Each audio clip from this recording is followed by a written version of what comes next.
Baiklah, Assalamualaikum warahmatullahi wabarakatuh.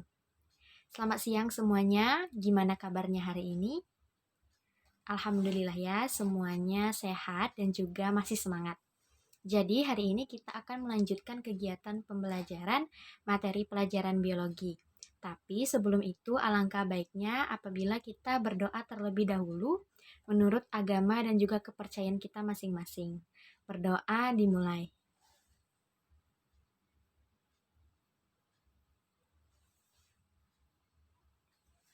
Berdoa selesai. Oke, jadi hari ini kita akan melanjutkan kegiatan pembelajaran materi pelajaran biologi, di mana hari ini kita akan membahas mengenai sistem pencernaan.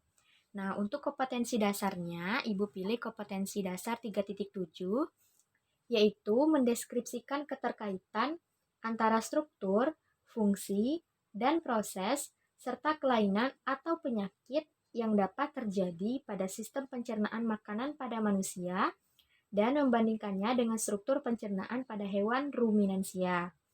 Nah, untuk hari ini akan ada satu indikator yang akan kita capai, yaitu indikator pencapaian kompetensi 3.7.1, yaitu menjelaskan struktur dan fungsi alat pencernaan makanan pada manusia. Nah, setelah melakukan kegiatan pembelajaran ini, Ibu harap peserta didik sekalian mampu untuk menjelaskan struktur dan juga fungsi organ pencernaan pada sistem pencernaan manusia. Nah, untuk penilaiannya, Ibu akan menilai kalian melalui 3 aspek, yaitu aspek afektif, kognitif, dan juga psikomotorik. Untuk aspek afektif dan juga psikomotorik akan Ibu nilai dengan lembar observasi, di mana lembar observasinya sudah Ibu susun. Sedangkan untuk aspek kognitifnya akan Ibu nilai melalui tes lisan yang akan kita lakukan nanti di penghujung kegiatan pembelajaran kita hari ini. Paham? Baiklah, langsung saja kita ke inti kegiatan pembelajaran kita hari ini.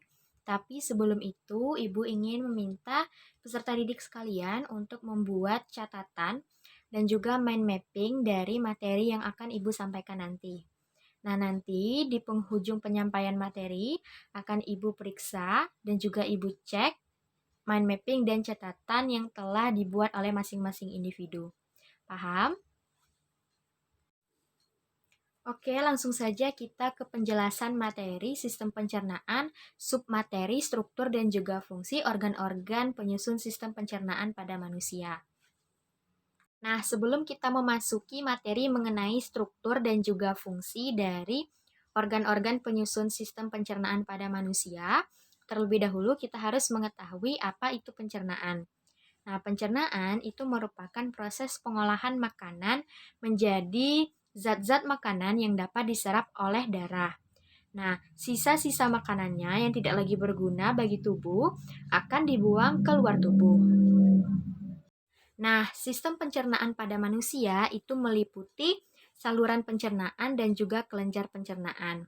Saluran pencernaan itu terdiri dari mulut, kemudian ada kerongkongan, lambung, usus halus, usus besar, dan juga anus. Sedangkan untuk kelenjar pencernaan itu terdiri dari kelenjar ludah atau kelenjar saliva, kemudian ada lambung. Jadi lambung selain berperan sebagai saluran pencernaan, dia juga berperan sebagai kelenjar pencernaan.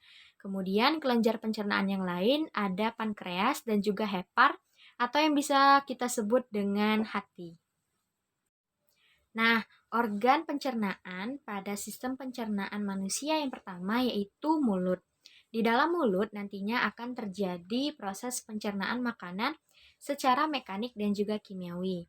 Nah, secara mekanik dilakukan oleh gigi dan secara kimiawi dilakukan oleh enzim, yaitu enzim tialin atau amilase yang akan menguraikan amilo menjadi maltosa atau polisakarida menjadi disakarida. Nah, rongga mulut itu terdiri dari beberapa bagian. Bagian yang pertama ialah bibir. Nah, bibir ini berfungsi untuk menerima makanan. Bibir sendiri itu tersusun dari otot rangka dan juga jaringan ikat. Kemudian, bagian yang kedua penyusun dari rongga mulut yaitu gigi. Nah, gigi ini berfungsi untuk menggigit, memotong, mengunyah, ataupun menyobek makanan.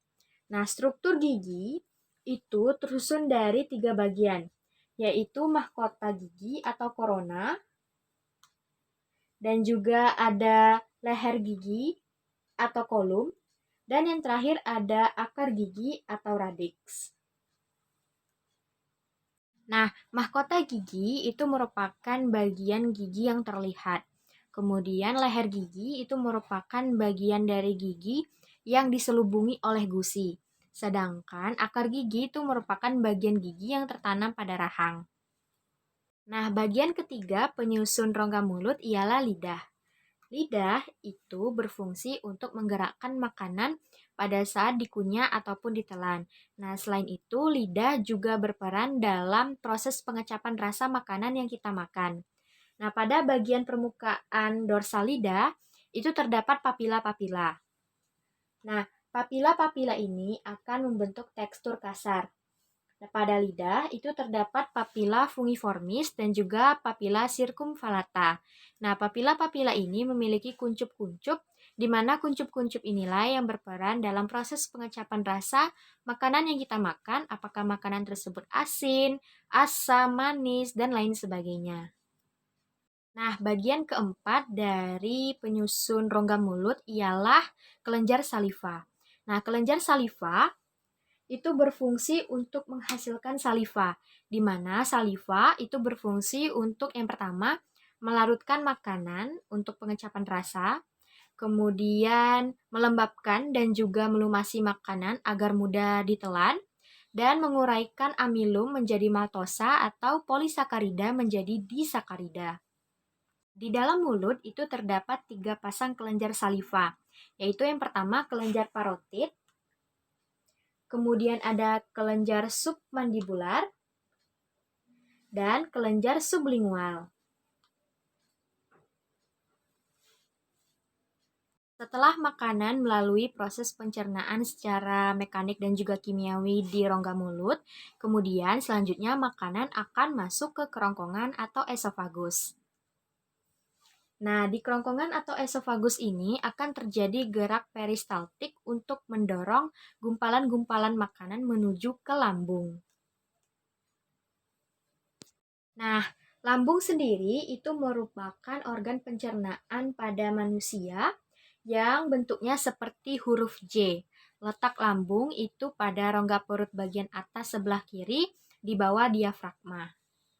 Nah, lambung itu terdiri dari 4 bagian. Bagian yang pertama adalah kardiak. Nah, kardiak ini merupakan bagian yang berbatasan dengan esofagus.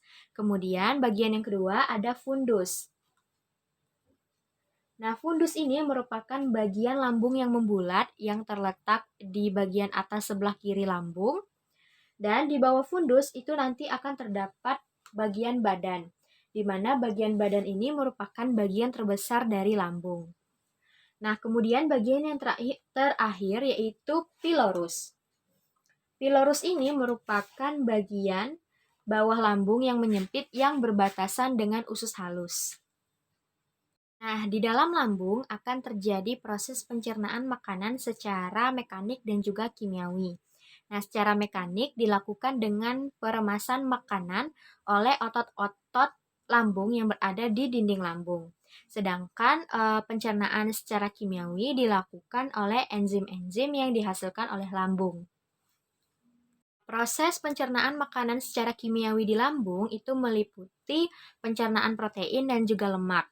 Di lambung tidak terjadi proses pencernaan kimiawi karbohidrat karena lambung tidak menghasilkan enzim untuk mencerna karbohidrat. Pencernaan protein di lambung itu melibatkan enzim pepsinogen dan juga enzim renin. Kemudian untuk pencernaan lemak itu melibatkan enzim lipase. Oleh karena lambung ini menghasilkan enzim, maka lambung termasuk ke dalam salah satu kelenjar pencernaan. Nah, selain lambung dan juga kelenjar ludah atau saliva, terdapat juga kelenjar pencernaan yang lain yaitu pankreas dan juga hati. Nah, pankreas itu merupakan kelenjar pencernaan yang terletak secara horizontal di bagian belakang bawah lambung. Dan untuk struktur pankreas, itu ada yang namanya kepala pankreas, kemudian badan pankreas, dan juga ekor pankreas. Nah, pankreas ini sendiri berfungsi untuk menghasilkan enzim-enzim pencernaan untuk mencerna karbohidrat, protein, dan juga lemak. Enzim-enzim yang dihasilkan oleh pankreas diantaranya yaitu tripsinogen, kemudian ada kimotripsin, lipase, dan juga amilase. Nah, tripsinogen selanjutnya akan diaktifkan oleh enterokinase menjadi tripsin, di mana tripsin ini kemudian akan memecah protein atau polipeptida besar menjadi peptida yang lebih kecil. Tripsin. Kimotripsin ini memiliki fungsi yang sama dengan tripsin.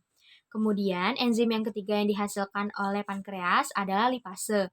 Lipase ini berfungsi untuk memecah lemak menjadi asam lemak dan juga gliserol. Kemudian, enzim terakhir yang dihasilkan oleh pankreas yaitu enzim amilase. Enzim amilase ini berfungsi untuk memecah amilum menjadi maltosa atau polisakarida menjadi disakarida. Pencernaan selanjutnya ialah hati. Hati itu berfungsi untuk menghasilkan empedu, di mana empedu berfungsi untuk mengemulsikan dan mengabsorpsi lemak. Nah, empedu yang dihasilkan oleh hati akan disimpan di dalam kantong empedu.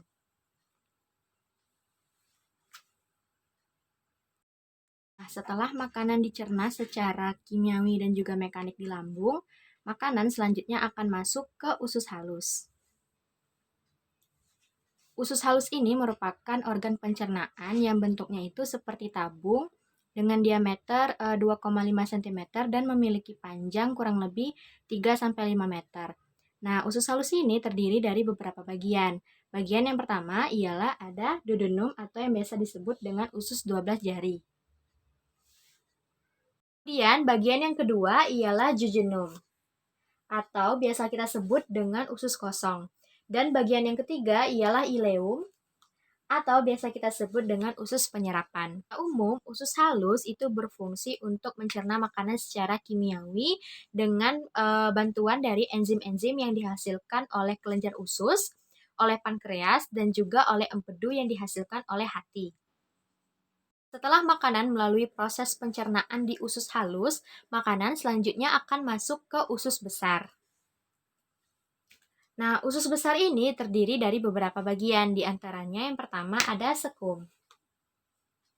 Kemudian bagian yang kedua ada kolon. Nah, kolon ini ada kolon yang menanjak, disebut dengan kolon asenden. Kemudian ada kolon yang melintang, yang disebut dengan kolon transversum.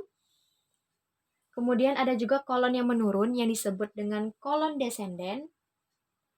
Dan juga kolon sigmoid yang berbentuk seperti huruf S. Nah, pada bagian usus besar ini juga terdapat rektum. Nah, di usus besar itu terjadi penyerapan air dan juga garam mineral, serta pembusukan sisa-sisa zat makanan yang telah dicerna oleh tubuh. Nah, pembusukan sisa-sisa zat makanan yang telah dicerna oleh tubuh ini kemudian akan menjadi feses, di mana feses akan dikeluarkan oleh anus. Usus besar itu terjadi proses penyerapan air dan juga garam mineral, serta proses pembusukan zat-zat sisa makanan yang kemudian akan membentuk feses. Nah, feses ini kemudian pada akhirnya akan dikeluarkan oleh anus. Baiklah ya, Ibu rasa cukup penyampaian materi dari Ibu. Selanjutnya mengenai mind mapping, apakah sudah selesai? Ibu rasa sudah ya, silakan. Untuk Fenty, silakan tunjukkan mind mappingnya. Baiklah Bu, Fenty akan menampilkan mind mapping yang telah Fenty buat mengenai sistem pencernaan. Nah, di sini Fenty menggambar mengenai organ-organ pencernaan beserta fungsinya. Nah, tanda panah ini artinya bahwasan organ pencernaan itu ada berbentuk kelenjar dan saluran.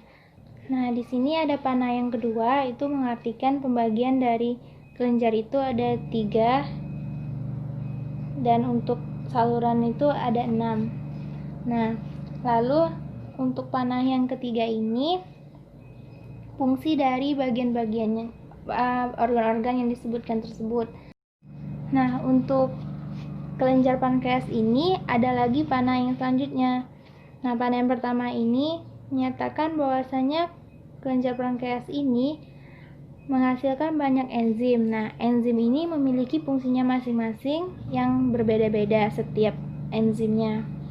Baiklah, mungkin itu saja yang bisa Fenty sampaikan dari mind mapping yang telah Fenty buat. Terima kasih, Bu. Ya, bagus sekali ya mind mappingnya. Kemudian silakan Anggi Anggraini tunjukkan mind mappingnya. Ini, Bu. Ya, bagus sekali ya mind mappingnya. Ternyata semuanya bagus-bagus dalam membuat mind mapping. Selanjutnya dari penjelasan materi yang telah Ibu sampaikan tadi, apa ada yang ingin bertanya? Saya, Bu. Saya, Bu. Oke, silakan Anggi Anggraini. Terima kasih Bu atas kesempatannya. Anggi izin bertanya Bu.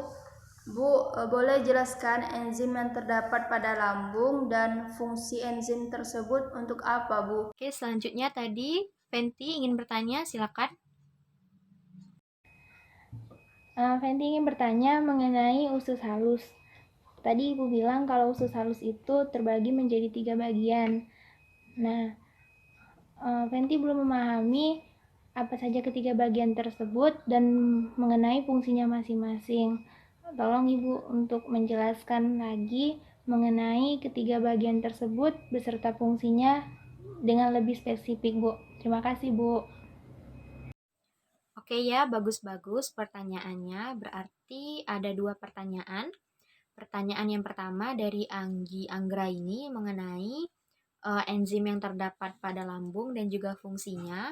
Kemudian pertanyaan yang kedua dari Fenty yang bertanya mengenai ketiga bagian dari usus halus beserta dengan fungsinya. Dua pertanyaan ini akan Ibu kembalikan lagi kepada peserta didik.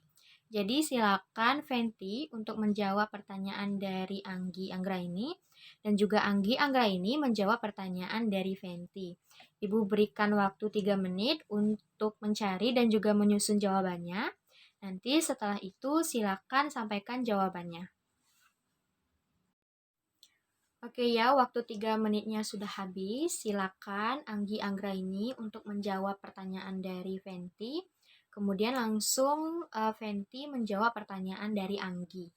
Baiklah Bu, saya akan mencoba menjawab pertanyaan dari saudari Fenty. Pertanyaannya ialah, tadi Ibu bilang kalau di usus halus ada 3 bagian. Boleh jelaskan ketiga bagian tersebut dengan fungsinya masing-masing.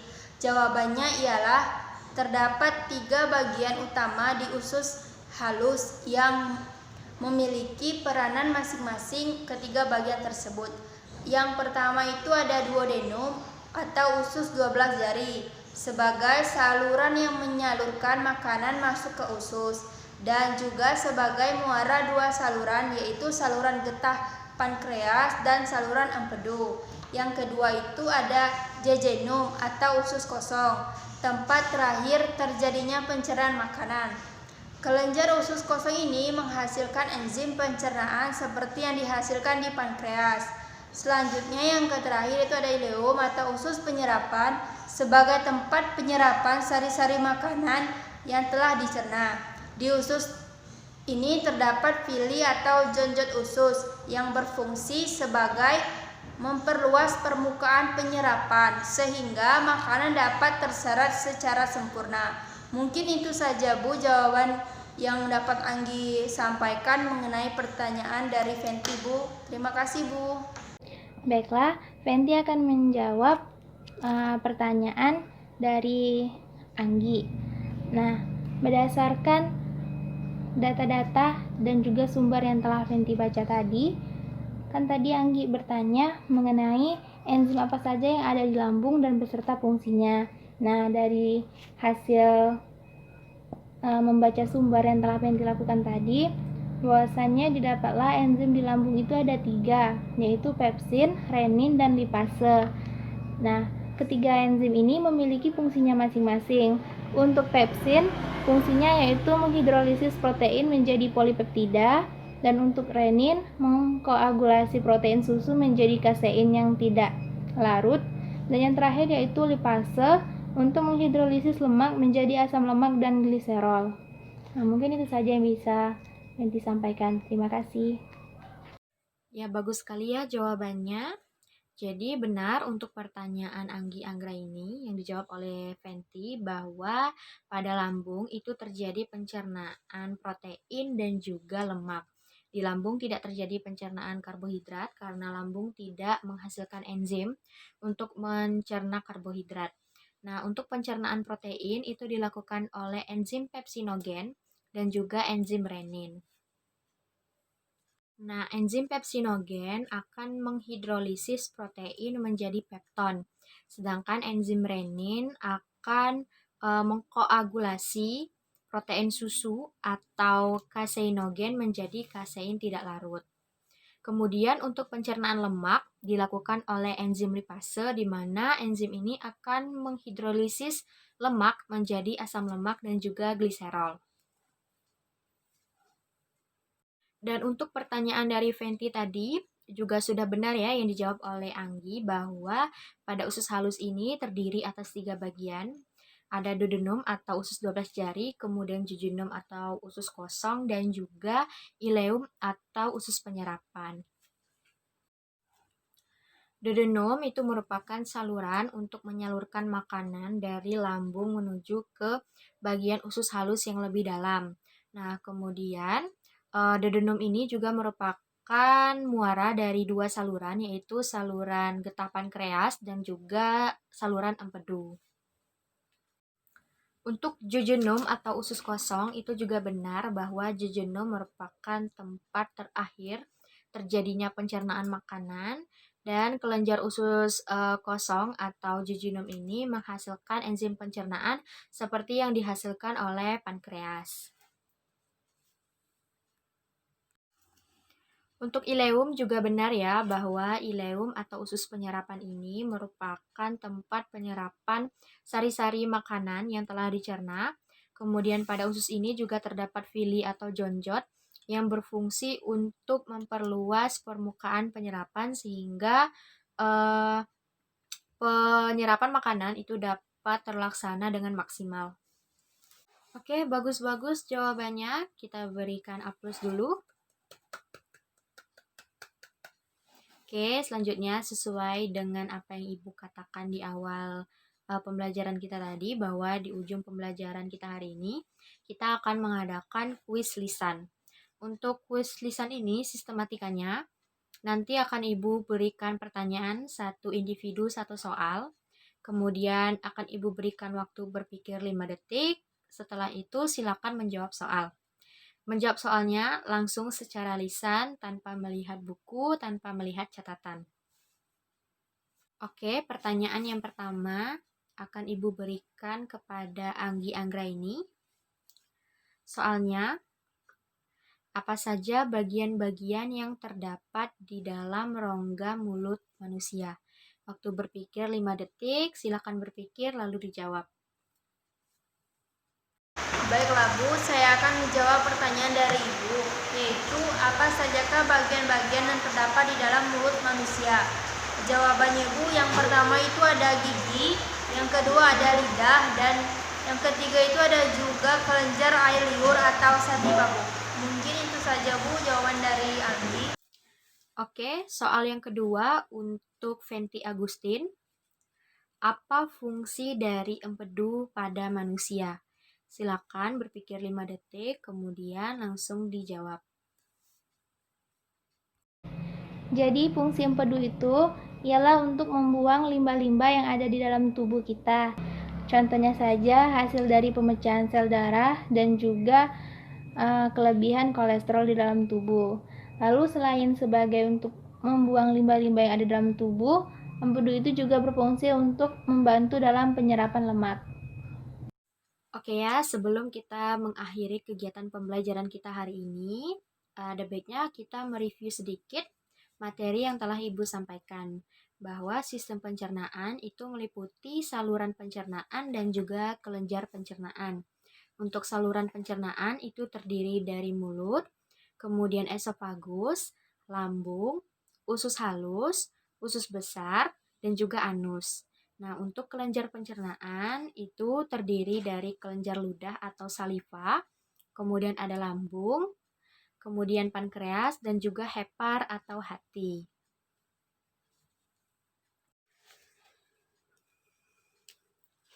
Oke ya, untuk pertemuan selanjutnya silakan dibaca materi mengenai gangguan sistem pencernaan makanan pada halaman 273.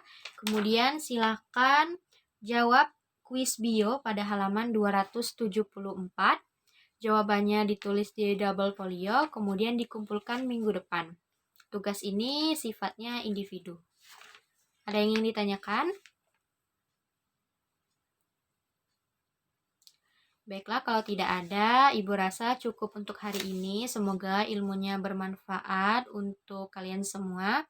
Ibu akhiri, wassalamualaikum warahmatullahi wabarakatuh.